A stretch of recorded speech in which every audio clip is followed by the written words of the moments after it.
প্রেমানন্দে একবার হরি হরি বল। ভক্তবৃন্দের চরণে আমার কোটি কোটি দণ্ডবত প্রণাম। প্রবোধানন্দ সরস্বতী চৈতন্য চন্দ্রামৃতম নাম স্তোত্রকাব্যে মহাপ্রভুর বন্দনা করে বলছেন, কৈবল্যং নরকায়তে ত্রিদশপুর আকাশ পুষ্পায়তে দুর্দান্তেন্দ্রিয় কাম সর্পপটলী প্রখ্যাত দংষ্টায়তে বিশ্বং পূর্ণং সুখায়তে বিধি মহেন্দ্রাদিশ্চ কীটায়তে যৎকারুণ্য কটাক্ষ বৈভববদাং তং গৌরম এব স্তুমঃ। তং গৌরম মানে সেই গৌরহরিকে আমরা, স্তুম মানে স্তব, সেই গৌরহরিকে আমরা স্তব করি। কোন গৌরহরি? যৎ কারুণ্য কটাক্ষ বৈভব বদান, যার একবার কৃপা কটাক্ষ পেলে পারে যে নিজেকে প্রেম ধনে ধনী বলে মনে করে, যার করুণা কটাক্ষ, করুণাও পেতে হবে না। নট্ট ঠাকুর বলছেন যে গৌরাঙ্গের নামে রয় তারে হয় প্রেমোদয়, তারে মুই যাই বলি হাই। তাহলে গৌরাঙ্গের নামটা কেমন মূল্যবান দেখুন। যে গৌরাঙ্গের নাম লয় তার হয় প্রেমোদয়। একটা প্রেম কত সাধন করে কৃষ্ণ প্রেম লাভ হয়, যারা ভক্তি রসামৃত সিন্ধু পড়েছেন দেখবেন কত সাধনার ফলে কৃষ্ণ প্রেম লাভ হয়। সেই কৃষ্ণ প্রেম অনায়াসে লাভ হতে যায় যদি একবার গৌরাঙ্গ হরির নামটি উচ্চারণ করা। নামটা উচ্চারণ করতে হবে না। আপনি গৌরহরি দর্শন করেন তাহলে কি হবে? বলছে একবার যদি গৌরহরি শ্রীঅঙ্গ শ্রীমুখ যেই করে দর্শন, তার হয় পাপক্ষয় পায় প্রেমদন। গৌরহরিকে যে একবার দর্শন করেছে তার কি হয়েছে? বলছে তার সব পাপ সমূলে বিনষ্ট হয়ে গেছে, প্রেম ধনে সে ধনী হয়েছে। তাহলে করুণা কটাক্ষ পেলে কি হয় বলে একবার গৌরহরির কৃপা কটাক্ষ পেলে বলে বৈভব বদাং। বৈভব মানে ঐশ্বর্য, ঐশ্বর্যবান ব্যক্তিকে আমরা কি বলি? বৈভববান। বৈভব বদাং অর্থাৎ জগতে যারা যারা গৌরহরির কৃপা কটাক্ষ পেয়েছেন তাদের কাছে কৈবল্যং নরকায়তে, তাদেরকে যদি বলা আচ্ছা তুমি কৈবল্য মুক্তি নেবে, কৈবল্য একটা মুক্তির নাম। এই মুক্তির জন্য একটা যোগী কত কোটি কোটি বৎসর ধরে যোগ সাধন করছে, উদ্দেশ্য কৈবল্য মুক্তি। সেই কৈবল্য মুক্তি যদি গৌর ভক্তকে দান করতে যাওয়া হয়, বলে না না নরক দিয়েও সেও ভালো, কিন্তু কৈবল্য মুক্তি চাই না। কেন? কৈবল্য মুক্তি এত আদরের সম্পদ, সাধনার সম্পদ, তুমি সেটা না নিয়ে নরক চাইছো কেন?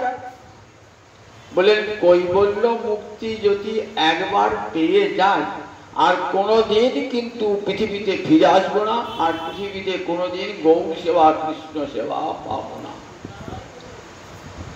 তাই যে মুক্তির ফলে গৌর সেবা কৃষ্ণ সেবা পাওয়া যায় না সেই মুক্তি চাই না, বরং নরক দিয়েও আবার নরকে পাপ ক্ষয় হতে হতে আবার তো মানব জন্ম পাবো, তখন সাধু সঙ্গ লাভ হবে, আবার কৃষ্ণ সেবা পেতে পারি, সম্ভাবনা থাকে। তাহলে মুক্তিকে তুচ্ছ করে দেয়। মুক্তির পর স্বর্গ, ত্রিদশপুর আকাশ পুষ্পায়তে। ত্রিদশ মানে তিনটি দশা, যাদের তিনটি দশা মানে বাল্য, কৈশোর, যৌবন। এটা কাদের? একমাত্র দেবতাদের স্বর্গে। তারা আমার মতন বুড়ো হবে না, প্রৌঢ় হবে। তারা বাল্য, কৈশোর, যৌবন, যতদিন থাকবে ততদিন যৌবন সুখ তারা ভোগ করবে। তাতে সেই স্বর্গের লোক সোজা কথা।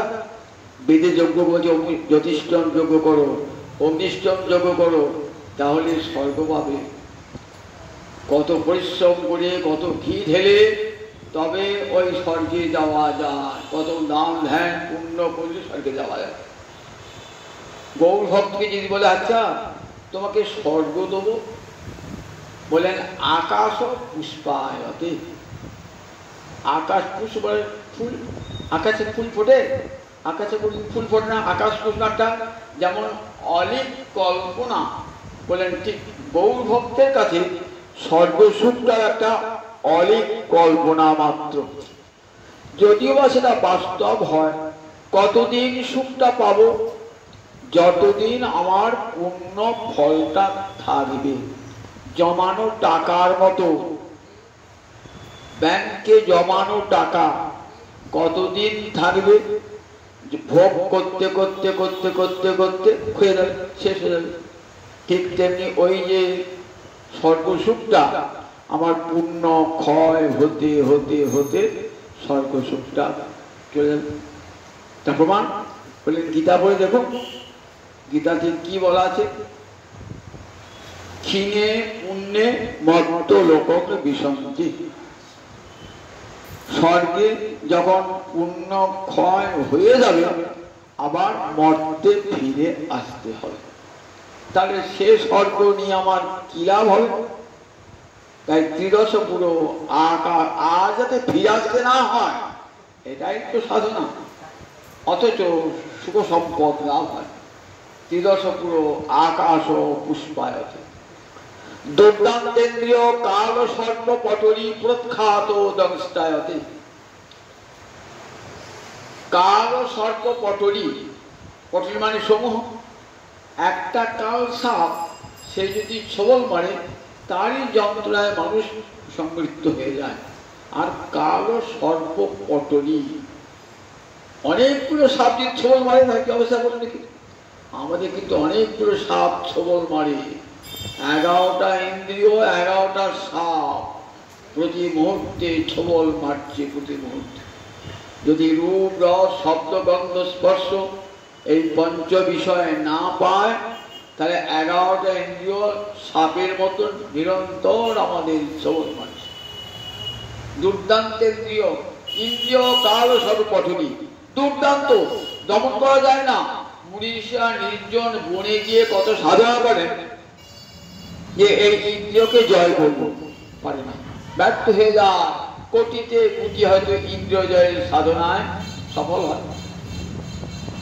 দুর্দান্তেন্দ্রিয় কাল সর্বপটনী প্রখ্যাত দংষ্টায়তে। বলেন এই যে কাল সর্বপটনী ইন্দ্রিয়, তার দাঁত, যে দাঁতটা বিষ থাকে সেটা তুলে দেয় গৌর ভক্ত। কি করতে দেখেন না, সংসারে রয়েছে, ইন্দ্রিয়ের মাঝে, ইন্দ্রিয়ভঙ্গ বিষয়ের মধ্যে রয়েছে, তবু যেন তাকে ছবল মারছে না। অর্থাৎ সে কখনো ভাবে না এই বিষয় আমার, এই বাড়ি আমার, এই ঘর আমার, এই স্ত্রী আমার, এই পুত্র আমার, এটা সে ভাবে না। সে ভাবে আমি কৃষ্ণের, আমার সব হলো কৃষ্ণের। তাহলে প্রখ্যাত দংষ্টায়তে। দেখেন না, বেদরা সাপ নাচাচ্ছে তো, আপনি একটা সাপ থেকে ভয় পালাচ্ছেন, আর বেদরা একসঙ্গে কতগুলো সাপ নিয়ে আছেন, এই হাত একটা সাপ, একটা সাপ নাচাচ্ছে কেন? তাদের ভয় নাই, তারা বীজ দাঁতটা ভেঙে দিয়েছে। এবার ছবল মারলে কিছু হবে না। ঠিক তেমনি বিষয়ের মধ্যে থাকলেও গৌর ভক্তের কিছুই হবে না, কৃষ্ণ ভক্তের কিছুই হবে না। মহারাজ অম্বরীশ, মহারাজ যুধিষ্ঠির সব তো বিষয়ের মধ্যেই রয়েছে, স্ত্রী পুত্র সব রয়েছে, ছবল মারছে? ছবল মারে না। দাঁত, বীজ দাঁত ভেঙে দিয়েছেন, বীজ দাঁত ভেঙে, কৃষ্ণ ভক্তি তাদের বীজ দাঁত ভেঙে দিয়েছে। ছবল মারলেও কোনো ফল হবে না।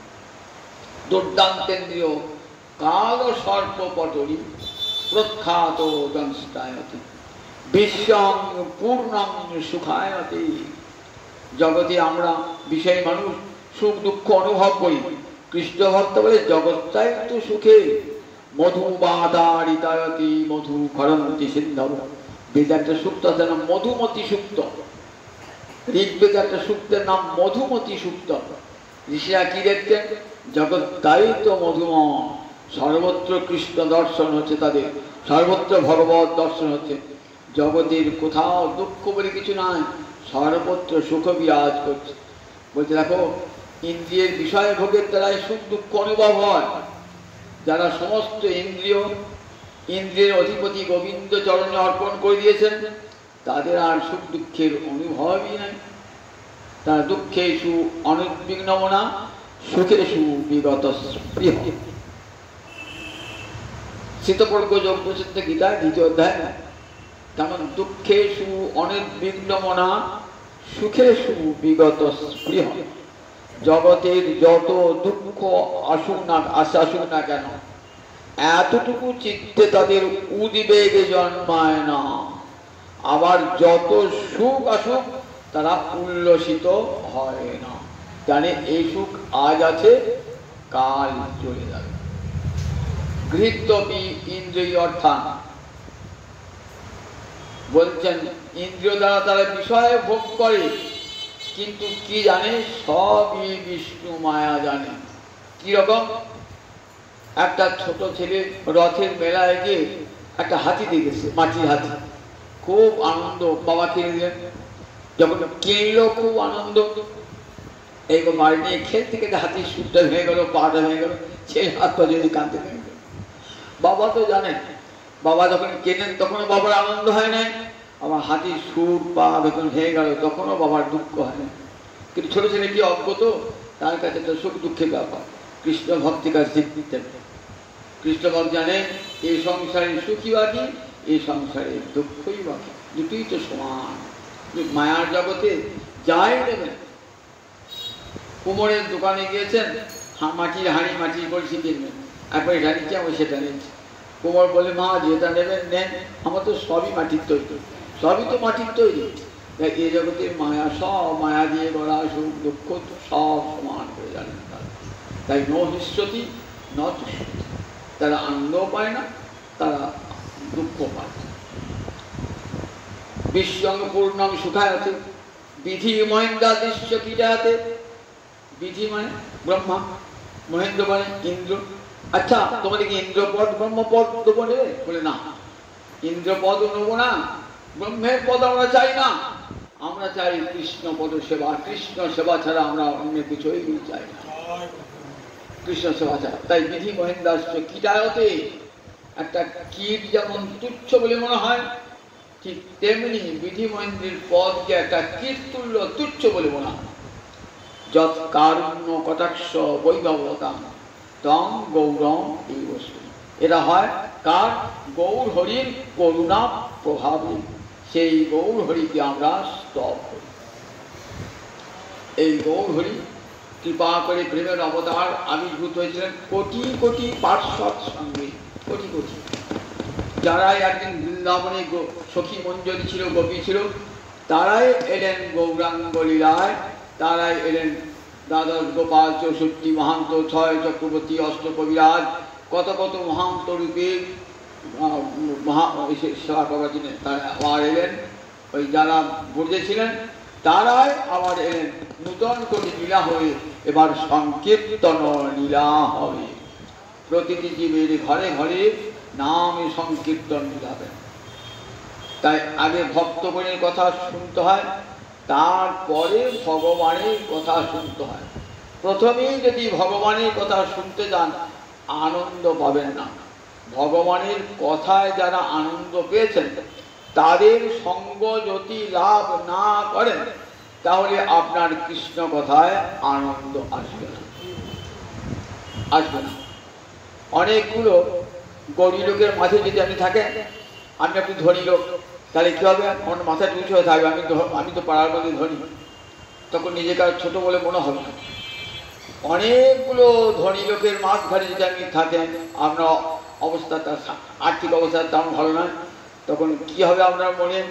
তখন আপনার মনে হয় আমার এমন দুর্ভাগ্য, কেমন লোকের পাকা বাড়ি ঘর রয়েছে, আমার নাই, আমার একটা খড়ের চাল। এই দিনতা আসবে। এই ভজনশীল ভক্তের কাছে বসলে না কি মনে হবে? সব ধনী তো কৃষ্ণ ভক্তিতে ধনী, মনে কত ভজন করছে, কেমন করে মালা করছে, কেমন করে প্রতিদিন পাঠ শুনছে, চোখের জলে ভাসছে, আমার কিছুই হলো না। এই বোধটি আসবে, এই বোধটি অন্তরে আসবে। সেই জন্য ভক্ত সঙ্গ করতে হয়। অনেক ভক্ত সঙ্গ করিয়েছেন। ভক্ত সঙ্গ ছাড়া কৃষ্ণ ভক্তির উল্লাস হয় না, কৃষ্ণ ভক্তির সঙ্গ ছাড়া। বলে তাই সর্বাগ্রে মহাপ্রভু যখন জিজ্ঞাসা করছেন মহাদেবকে, দেবী পার্বতী, জগতে কার আরাধনা সবচেয়ে বড় আরাধনা? তা বললেন, শোনো পার্বতী, আরাধনা নাম সর্বেশাং বিষ্ণুর আরাধনা করো। জগতে সব আরাধনার মধ্যে কৃষ্ণ আরাধনা সর্বশ্রেষ্ঠ আরাধনা, যা আমিও করি আরাধনা। তার চেয়ে বড় আরাধনা নাই, তার চেয়েও বড় আরাধনা আছে। তার চেয়ে বড় আরাধনা তসমাৎ পরতরং দেবী তদীয়ানাং সহস্রম। তার চেয়ে বড় আরাধনা হল কৃষ্ণ ভক্তের আরাধনা। এই কৃষ্ণ ভক্তের আরাধনা করলে অন্তরে কৃষ্ণ ভক্তি লাভ হয়ে যায়। তাই কোটি কোটি গৌরাঙ্গ পার্ষদ এসেছেন, যাদের জীবনী আলোচনা করলে পরে আমাদের হৃদয়েও কৃষ্ণ প্রেম জাগতে পারে, তাদের করুণাতে। আজকে আষাঢ় মাস, শ্রাবণ মাসের কৃষ্ণপক্ষের অষ্টমী তিথি, সোমবার একাদশী, আজ অষ্টমী। এই অষ্টমী তিথিতে কার তিরোভাব হয়েছিল? একটি মহান তিথি, লোকনাথ গোস্বামী প্রভু। ইনি কিন্তু ওই 12 দিন ব্রহ্মচারী লোকনাথ নাম, কিন্তু শৈব শিব ভক্ত। আর আমি যার কথা বলবো আজকে, ইনি লোকনাথ গোস্বামী। বৃন্দাবনের 6 গোস্বামীর সঙ্গে লোকনাথ আর ভূগর্ভ, এই দুজনকে অনেকে যোগ করে বলেন অষ্ট গোস্বামী। রূপ সনাতন এদের পূর্বে লোকনাথ এবং ভূগর্ভ চলে গেছেন বৃন্দাবন। তখন রূপ সনাতন যান নাই, লোকনাথ মহাপ্রভু আদেশে লোকনাথ এবং ভূগর্ভ, গদাধর পন্থের শিষ্য ভূগর্ভ, এরা চলে গেছেন বৃন্দাবন। কোথায় বাড়ি ছিল? যশোর জেলার তালখড়ি গ্রামে। বাবার নাম ছিল পদ্মনাভ চক্রবর্তী, আর মায়ের নাম ছিল সীতা দেবী। শান্তিপুরে পড়তে এলেন কার কাছে? অদ্বৈত আচার্যের কাছে। নিজ পিতাও পণ্ডিত ছিলেন। নিজ পিতার কাছে কিছু পূর্ববঙ্গে, এখন যশোর জেলা তো পূর্ববঙ্গে, সেখানে পিতার কাছে কিছুদিন অধ্যয়ন করে আরও বেশি করে পড়াশোনা করবার জন্য চলে এলেন শান্তিপুরে। বিখ্যাত পণ্ডিত বেদ পঞ্চানন অদ্বৈত গুরুর কাছে এলেন বৈদিক শাস্ত্র পাঠ করবার জন্য। এইখানে এসে গৌরাঙ্গ হরির সঙ্গে তার আলাপ হয়ে যায়। গৌর হরিও যেতেন অদ্বৈতের টোলেতে, আলাপ হয়ে যায়। মনে মনে সেদিনই গৌর চরণে নিজেকে আত্মসমর্পণ করে দেয়। বয়সে গৌর হরির চেয়ে 2-3 বছরের বড়। মহাপ্রভু 1485-তে আর 1483 খ্রিস্টাব্দে জন্মেছিলেন এই লোকনাথ গোস্বামী প্রভু। বাল্যকাল থেকেই বৈরাগ্য। আসলে তো ব্রজের মঞ্জরি, মঞ্জুলারি পুরুষ দেহে এসেছেন। যখন রাধানী সেবা করতেন তখন নারী দেহ ছিল, মঞ্জুরি দেহ ছিল। এখন গৌরহরি সেবা করছেন, তাই গৌরহরি সেবা করছেন, তাই নাম হয়েছে লোকনাথ গোস্বামী প্রভু। মঞ্জুলারি মঞ্জরি, যে মঞ্জরি দেহে সাধন করে সিদ্ধি লাভ করেছেন, তাকে তিনি গৌর ছাড়া কেউ জানতে পারেন। তাই গৌর হরির প্রতি স্বাভাবিক আকর্ষণ গৌর হরি করেছে। গৌর হরির সঙ্গে দেখা হচ্ছে, মনে মনে বলছেন অদ্বৈত গুরুকে, প্রভু কেমন করে কৃষ্ণ সেবা লাভ হবে? বললেন তুমি দীক্ষা গ্রহণ করো। বলে প্রভু আমাকে কৃপা করে দীক্ষা দেবেন? অদ্বৈত আচার্য তো আচার্য ছাড়া দীক্ষা দেন অধিকার হয় না।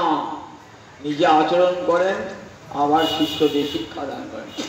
তাই নাম অদ্বৈত আচার্য। ভগবান শিহরির সঙ্গে যিনি অভিন্ন তত্ত্ব, সদাশিব মহাদেব, যিনি মহাদেবের অবতার। বলেন চল গঙ্গার তীরে তোমাকে দীক্ষা দান। গঙ্গার তীরে দীক্ষা দান করলেন। স্বরূপের উপলব্ধি হলে এক দীক্ষা কানে পড়ে না, যেদিন দীক্ষা পড়ে জীবের কানে, সেদিন থেকে জীবের স্বরূপের উদ্ঘাটন হয় যে আমি সংসারের দাস নই, আমি পত্নীপুত্রের দাস নই, আমি একমাত্র গোবিন্দের দাস, আর অন্য কোনো সেবা নয়। গোবিন্দের সেবায় আমার জীবনের একমাত্র কর্তব্য। দীক্ষা গ্রহণ করা বাড়ি গেলেন বটে, বাবা মা বিবাহে যোগাযোগ করছেন, বিবাহ তো কোনো মতেই করবেন না। মঞ্জুরি তিনি কৌশবার কবে বিবাহ সংসারে আবদ্ধ হতে পারেন, করলেন না। পিতা মাতা পুরো মন সংসার ত্যাগের মন, কিন্তু পিতা মাতা আছেন বলে সংসার ত্যাগ করতে পারছেন না। মহাপুরুর সঙ্গে দেখা নবদ্বীপে, তারপরে মহাপুরু যখন পূর্ববঙ্গে গেছিলেন, তখন পূর্ববঙ্গে এই লোকনাথের গৃহে মহাপুরু গেছেন, সেখানে একবার দেখা। এবার অজ্ঞান মাসে মহাপুরুষ সন্ন্যাসী এই দিন 20-25 আগে এসেছেন নবদ্বীপে পিতা মাতার অন্তর্ধানের পর। মহাপ্রভু আদেশ করলেন, যাও লোকনাথ, তুমি বৃন্দাবনে চলে যাও, ওই বৃন্দাবন ছেড়ে আর কোথাও যাবে না, তোমার পরেই যাবেন রূপ সনাতন আদি 6 গোস্বামী, তুমি সঙ্গে নিয়ে দাও এই গদাধর পণ্ডিত গোস্বামী শিষ্য ভূগর্ভ গোস্বামী। লোকনাথ গোস্বামী আর ভূগর্ভ গোস্বামীকে নিয়ে মহাপ্রভু আদেশ পালন করে চলে গেলেন। তখন মহাপ্রভু সন্ন্যাস গ্রহণ করেন নাই। শিবাসঙ্গনে নৃত্য করতে করতে মহাপ্রভু এমন ভাব বিকার দেখা দিয়েছে যে কখনো বোধহয় প্রভু চলে যাবেন সংসার ত্যাগ করে। নবদ্বীপবাসীর মনে সবসময় একটা আশঙ্কা দেখা দিয়েছে। চলে গেলেন 22-23 হাঁটা পথে বৃন্দাবনে গিয়ে পৌঁছেছেন। বৃন্দাবনে পৌঁছিয়ে শুনলেন আমার মহাপুরুষ সন্ন্যাস গ্রহণ করেছে। সন্ন্যাস গ্রহণ করে দক্ষিণে গিয়েছে। দক্ষিণে গেলেন, বৃন্দাবন থেকে দক্ষিণে গেলেন। দক্ষিণে গিয়েও মহাপ্রভু দর্শন হলো না। সেখান থেকে শুনলেন মহাপ্রভু প্রয়াগে গিয়েছেন। প্রয়াগে এলেন, সেখানেও আমার মহাপ্রভু দর্শন হলো না, নয়ন জলে ভাসছে। রাত্রে মহাপ্রভু স্বপ্ন দিলেন, শোনো লোকনাথ, তুমি কোথাও ছুটে বেড়াবে না, আমি সব সময় তোমার সঙ্গে আছি, তুমি বৃন্দাবনেই থাকবে, বৃন্দাবন ছেড়ে কোথাও যাবে। বৃন্দাবন তখন তো বন জঙ্গল, কতগুলো সাপ বিরাজ, আর বাঘ ভালুক সিংহ বিরাজ করছে। আর যারা মানুষ আছে তারা সব বুনো মানুষ, আমাদের মতো সভ্য মানুষ নয়। সেখানে ঘুরে ঘুরে বেড়াচ্ছে। বুনো মানুষরা ভাবছেন সাধু মানুষ, ঘরটর তৈরি করি, যে লোকনাথ চান না কোনো কুটির করে থাকবো। দেখেছেন কেমন সাধনা, একবার দেখুন কেমন বৈষ্ণবীয় সাধনা। তারা চাইলে একটা কুটির বেঁধে দেবো, উঠেবেন না। কোথায়? চির ঘাট গাছের তলায় শুয়ে আছেন, গাছের শিকড়টাকে মাথায় দিয়ে শুয়ে আছেন।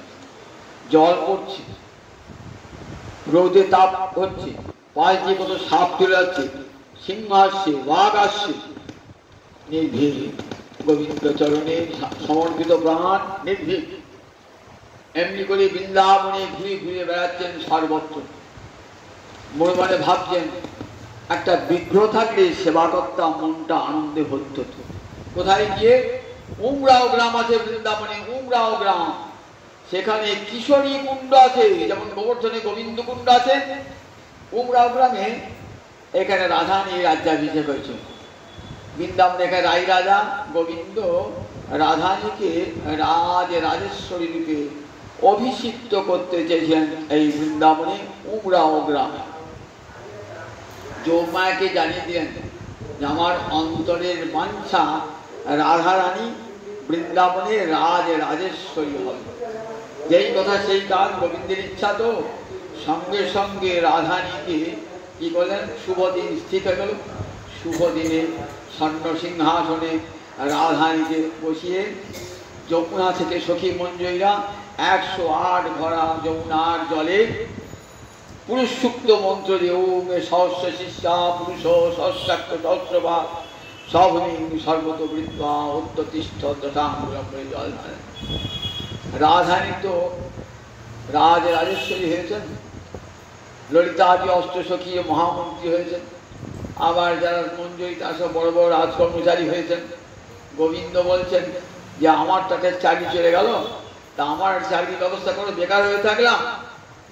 তখন ললিতা বললেন ঠিক আছে, তুমি এক কাজ করো, আমি রাধারানীকে দরখাস্ত দাও, রাধারানীকে বলে দেখবো। গোবিন্দ একটা দরখাস্ত দিলেন। রাধারানী বলে এক কাজ করো, ওই নগর কোতোয়ালের পদটা খালি আছে, পুলিশ কমিশনার। ওই দিলাম, এই শোনো, কাল থেকে তুমি ওই পুলিশ কমিশনার, তোমার কাজ কি? বৃন্দাবনের সবাই ধন সম্পদ রক্ষা করে। বেশ, তাই করবো। করতে করতে একদিন করেছেন কি, ললিতার আঁচলে, ললিতা বসে আছেন তো, ললিতার আঁচলে বাঁশিটা ফেলে দিয়েছে। এইবার বলছেন আমার বাঁশি চুরি হয়ে গেছে। ললিতা বলছে অপদার্থ, নিজের বাঁশিটা রাখতে পারে না যে, সে আবার অপরের ধন সম্পদ রক্ষা করবে। যাও, তোমার চাকরি আজকে যাও, তো বরখাস্ত। বেশ, চাকরি আমার বরখাস্ত করবে, কিন্তু আমারটা আর কি ছিল, কি আছে তোমার? তা বলছে কে চুরি করেছে? তা বলছি যদি মন্ত্রীরা চোর হয়। হ্যাঁ, মন্ত্রীরা চোর? এত বড় কথা, মন্ত্রীরা চোর? রাধারানী বলেন দেখো, মন্ত্রী যখন চোর বলছে একবার তদন্ত করার দরকার। তুমি কি তদন্ত চাও? সিবিআই না সিআইডি, কি তদন্ত চাও বলো? তাই আমরা না, ওসব আমি নিজে সাক্ষাৎ তদন্ত করবো। কি তদন্ত করবেন? বলেন সব মন্ত্রীরা উঠে দাঁড়ায়, উঠে দাঁড়ান মন্ত্রীরা। উঠে দাঁড়িয়েছে, ললিতা আচলকে বাঁশিটা ফেলে দিয়েছেন। যেই ললিতা উঠে আছে, ঝাঁক করে বাঁশিটা পড়ে গিয়েছে। এই তো মন্ত্রী চোর। ললিতা বলছে তোমার একটা বাঁশি চুরি আমার কি হবে? একটা পয়সাও হবে না, দুইটা একটু জাল দেওয়া হবে না, আর সেই বাঁশি আমি চুরি করতে গেছি? আমি তোমার বাঁশি চুরি করি না। রাধারানী চন্দ্র হাতি বলো। বেশ, আমি রাধারানী চন্দ্র হাতি বলছি। আর রাধারানী চন্দ্র হাতি বলছি আমি বাঁশি চুরি করি নাই, আমি বাঁশি চুরি করি নাই, আমি বাঁশি চুরি করি নাই। হয়েছে তো? তুমি করো, তুমি হাত দাও। এইবার কৃষ্ণ যাচ্ছে রাধারানীর চরণে হাত দিতে। যবে পরশিতে চাহে চরণের অঙ্গুলি, হিয়ার মাঝারে ওঠে রসের হিলরি। যে রাধারানীর চরণ স্পর্শ করতে যাবেন, তখন রাধারানী উঠে দাঁড়িয়েছেন, হাতটি ধরে বলছেন এই ওইখানে নয় বধূ, এইখানে এসো, ওহে আমার হৃদয়ে বল্লভ, আমার হৃদয়ে এসো, তোমার বাঞ্ছা পূর্ণ করলাম, এবার আমার বাঞ্ছা পূর্ণ করো। তুমি বসোই রত্ন সিংহাসনে, আমি তোমার চরণ সেবা করব। আমি কৃষ্ণ পদদাসী, ইহরস সুখরাশি, আলিঙ্গিয়া করে আত্মসাৎ, কিবা না দেন দর্শন, যারে মোহরে তনন, তবু তিহ মোহরে প্রাণনা। গোবিন্দকে বসালেন সিংহাসনে, রাধারানী তার চরণ সেবা করলেন। এই কুমড়াও গ্রামে, তাই এখানে কিশোরী কুণ্ড আছে। এই কিশোরী কুণ্ডায় বসে ভাবছেন বিগ্রহ পেতাম। হঠাৎ দেখছেন একটা ব্রাহ্মণ বালক একটা বিগ্রহ নিয়ে এসেছে, রাধা বিনোদ বিগ্রহ। দেখুন কিছুক্ষণ বাদে এই নাও বিগ্রহ সেবা করবে, বিগ্রহ চলে গেল। বিগ্রহ দিয়ে ব্রাহ্মণ বাড়িতে অদৃশ্য। নিয়ে তো এলেন, মন্দির ফন্দির তো কিছু নাই, বিগ্রহ স্থাপন করবে কোথায়? একটা ঝুড়ি তৈরি করলেন, সেই ঝুড়িটা করতে থাকতো, সেটি মন্দির। তখন বলছেন দেখ, তুই যখন আমাকে নিয়ে এলি, তুই কি করে এলে ঠাকুর? তা বলছি কি করবো, আমাকে তো আঁকবার কেউ লোক নাই, জানিস তো ওই উমরাও গ্রামে পড়েছিলাম বনের মাঝে, আমি নিজেই এলাম তোর কাছে সেবা পাবার জন্য। আমার বড় ক্ষুধা পেয়েছে, আমার শহর ব্যবস্থা কর, খাওয়ার ব্যবস্থা কর। পুষ্পসজ্জা করলেন, ভোগ দিলেন ভগবানকে। ওই রাধা বিনোদ নিয়ে ঘুরে ঘুরে বেড়ান ওই ঝোলা, আর বৃন্দাবনের বনে বনে ঘুরে ঘুরে বেড়ান, হা কৃষ্ণ হা রাধি বলে কাঁদতে কাঁদতে সারা বৃন্দাবন নয়। ভূগর্ভ গোস্বামী আর আমাদের লোকনাথ গোস্বামী বৃন্দাবনে জলে ঝড়ে পুরে আছেন, ওই নিচে রাধা বিনোদকে মুখে রেখে দিয়েছেন। অনেকদিন পরে একটা ঝুঁকি তৈরি করে এরপরে গিয়েছেন নরোত্তম ঠাকুর, গিয়েছেন নরোত্তম ঠাকুর। নর্তমের নাম শুনেছেন তো? কোথায় নর্তমের বাড়ি? খেতুরি। এখন সেটা পূর্ববঙ্গে খেতুরি। নর্তমের গান আমি তার থেকে শোনালাম আমাদের, যে গৌরাঙ্গের নাম লয় তার হয় প্রেমদায়, গৌরাঙ্গের দুটি পদ যার ধন সম্পদ, নিদায় পদ কমল কোটি সন্তোষ শুনেছিল। কার গান? নর্তম ঠাকুরের গান। গুরু নিত্যানন্দের অবতার নর্তম ঠাকুর।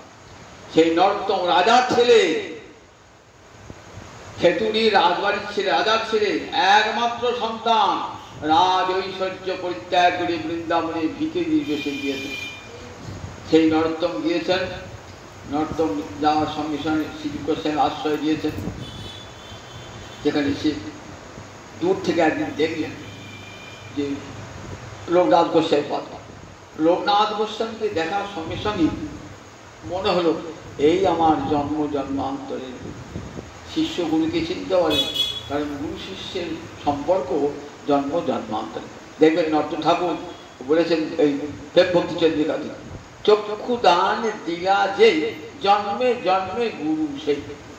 যে চক্ষু দান করেছেন অজ্ঞান তিমিরান্ধস্য, এই যে আমার অজ্ঞান তিমির অন্ধকার চক্ষু যিনি উন্নয়ন করেছেন তিনি আমার জন্ম জন্মান্তরে গুরুদেব।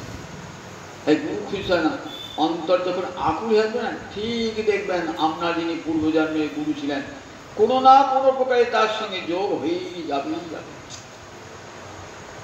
দেখেছেন তো, মনে ভাবছেন। কিন্তু লোকনাথের প্রতিজ্ঞা, আমি কাউকে দীক্ষা দান করব না, কাউকে দীক্ষা দান করব না। আর শিষ্যেরও প্রতিজ্ঞা, আমি লোকনাথ ছাড়া আর কার কাছে দীক্ষা গ্রহণ করব না। কি করেন? গুরুকে তুষ্ট করতে হবে, তবে দীক্ষা পাবো। তো গুরুদেব তখনকার দিনে বৃন্দাবনে তো আর ওই শৌচাগার টৌচাগার ছিল না, একটি বলে নির্জন স্থানে গিয়ে শৌচি দিয়ে দেন।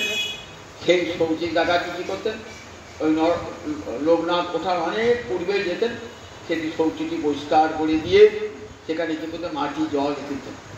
মনে ভাবে কে করে প্রতিটি কাজে, এই নিজ কাজটা কে করে? একদিন একটু আগে দেখছেন নরোত্তম ওই শৌচটা পরিষ্কার করে দিয়ে কি করছেন, ছাঁটাটি বুকে দিয়ে কাঁদছেন, হা কৃষ্ণ কৃষ্ণ বলে, হা গুরুদেব কি বাবুর কাজ। পিছনে গিয়ে দাঁড়িয়েছেন, নরোত্তম এই কাজ কেন করছো? তুমি রাজার ছেলে এমন হীন কাজ করছো কেন? প্রভু, আমি তো এই সেবা করবার জন্য এসেছি। প্রভু, আমি তো তোমার সেবা করবার জন্য এসেছি, তুমি কৃপা করে তোমার চরণ আমাকে স্থান দাও। তখন কৃপা করে স্থান দিলেন। দীক্ষা দান উপযুক্ত সময়ে শুভ দিনে দীক্ষা দান করলেন। বলেন শ্রীজীব গোস্বামীকে জানিয়ে দাও তোমাকে আমি দীক্ষা দান করি। একটাই শিষ্য দান করলেন, নাম হবে দেখুন চম্পক মঞ্জরি। চম্পক মঞ্জরি কি সেবা দিয়েছেন দেখুন। একদিন গুরুর কাছে দীক্ষা গ্রহণ করে নির্জন বনে শুয়ে আছেন, তখন দেখছেন রাধারানী এসে স্বপ্ন দিচ্ছেন। রাধারানী বলছেন, শোন নরোত্তম, আমি এইখানে প্রতিদিন দুপুরবেলাতে মধ্যাহ্নকালে আমার প্রিয় প্রাণনাথ সঙ্গে আমার মিলন হয়।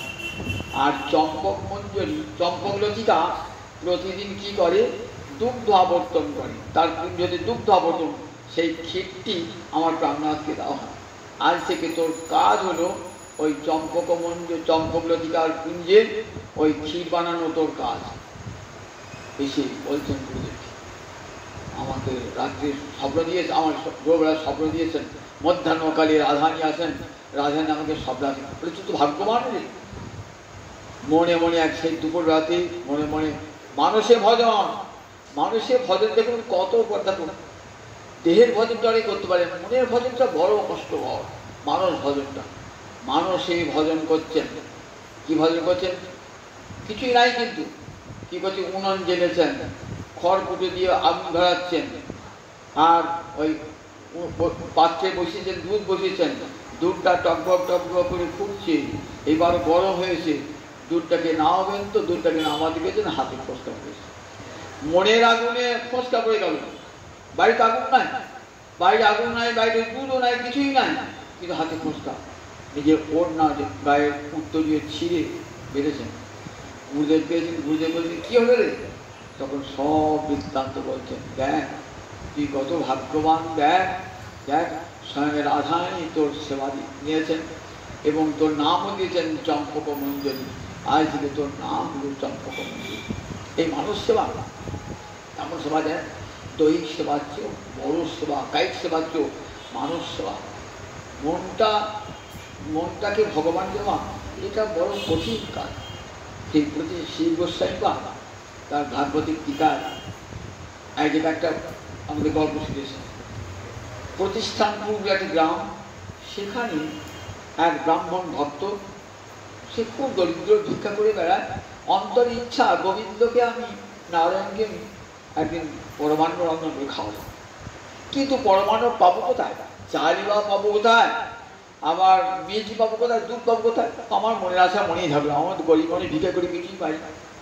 একদিন শুনলেন এক জায়গায় ভাগবত পাঠ হচ্ছে, পাঠক বলছেন দেহের সেবা করতে না পেলে মনে মনে সেবা করবে, দেহের যদি কোনো উপকরণ না পায় মনে মনে সেবা করবে, গোবিন্দ মনের সেবা গ্রহণ করবে।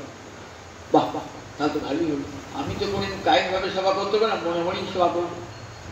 মনে মনে সেবা করছেন, একই বৃক্ষতলে বসে উনুন জ্বালিয়েছেন, খড়কুটো দিয়ে উনুন জ্বলছে, বীজ এনেছেন, চাল এনেছেন, দুধ এনেছেন, পাত্রে পায়েস তৈরি হয়ে গেছে, পায়েস তৈরি হয়ে গেছে। তো এবার গোবিন্দকে নিবেদন করতে হবে। তা গরম গরম পায়েস না গোবিন্দকে নিবেদন করা যায়? দেখবেন আপনি জুড়িয়েছেন কিনা, যেই হাত দিয়েছেন দেখবেন হাতে ফোঁসকা হয়ে গেল, তাহলে ওটা অপবিত্র হয়ে গেল, আর তো দেওয়া যাবে না, আর তো গোবিন্দকে দেওয়া যাবে না। ভাবছি কি হলো কি হলো, হাতে মনের আগুন জ্বালিয়েছেন, হাতে ফোঁসকা হয়ে গেল।